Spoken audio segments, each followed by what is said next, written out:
Emails are becoming a thing that we had to get a hold of because as I'm sending more out, as my assistant is sending more out, things are getting to be a lot. What is up, creators? Happy Monday. It is the 12th of July. And so today, took some time off last week. A lot of things going on from personal life experience. I'm glad I had time off to get rest.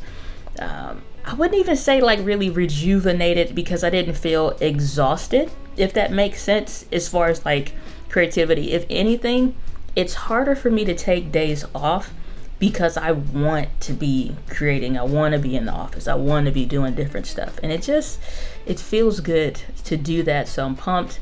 I took Sunday off to get rest and things like that. So this is going to be a little meta, but one of the things with this whole building a team process is making sure that if I'm explaining something, again, I don't want that to be you did this wrong perspective, or just to say here's what I would do differently, more or less, but always explaining like the why and how that translates to the brand, how that communicates to the audience and things like that. So I want to show you guys some of the changes again for episode 3 that you would have just, well, not even just seen, but at the time I'm doing this, you would have just seen tomorrow.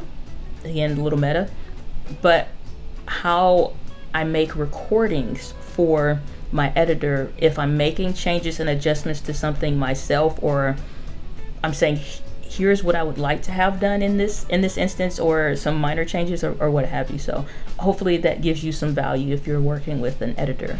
So a quick BTS here is I use Ecamm, so when I need to do a new recording for the video, so to be me plus the screen sharing so that it's easily seen with me on the screen and what I'm describing and stuff like that. If it was any kind of website stuff, then that stuff would be visible. So just to bring you into the editing here, so a couple things that I've made some revisions to, which is just some of the transitions from holding the camera to going to where it's on screen. You probably wouldn't have known already, but that I want to give extra attention to and make it more into its own scene so that it makes sense. So the reason I use Ecamm instead of just QuickTime sometimes is, and what Ecamm allows me to do is pause. Whereas with QuickTime, then I either just have to let it run until I figure it out, and now I have this whole big gap of nonsense in the video that a video that could have just been done when I was done, now needs to go into editing, and I got to chop it or re-record it. Several days later.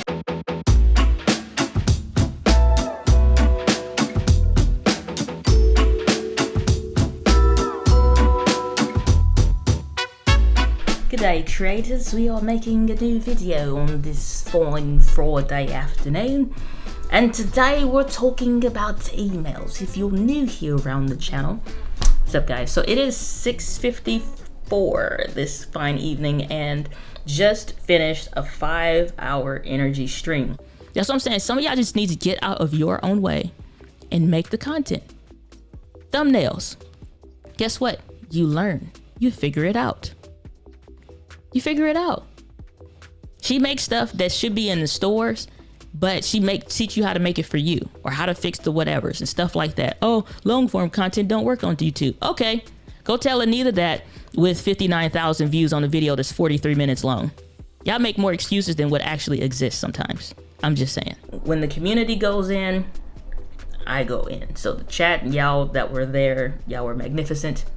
We covered a lot of different topics. So needless to say, a ton of micro content is rather than come out of that one. So I wanted to bring you guys in on a process as we are going through some content, and then something to look forward to. I'm trying to think what would be the best day, so I'm gonna look at the calendar, and I want to go to our aquarium here. I'm not sure how old our aquarium is, but it's relatively new, and that will be a fun day to get out of the office, go do something different, and be out here in these streets, the real ones. So I started using Convertkit because there are some things that I don't need to put everything into Kajabi. And even though I can, and I won't pay for adding more subscribers to different things, there are other things that should be sectioned out from the email community other than just like the different segments. So email segmentation means if you subscribe to the Being a Creator guide, there are some updates, some emails that go out only for the subscribers, for those that are part of the Being a Creator series.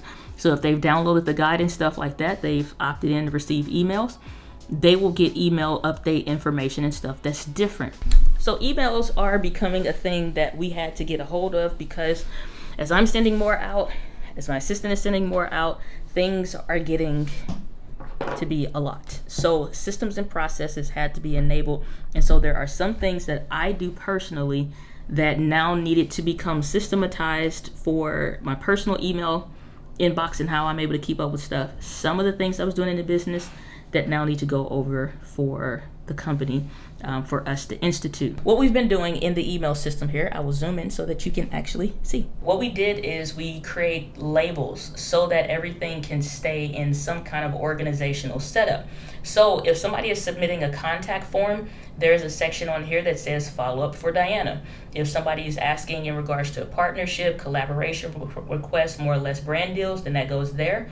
Any declined offers, so anything that I'm getting pitched for that now needs to be, put away, that now needs to go into the decline section, because it doesn't mean we may never work with them, but we also want to know how was the communication with them the last time, or why didn't we actually like them the last time, or whatever the reasons are, so we can revisit those. So it's not just like a delete the email, but also keeping up with that.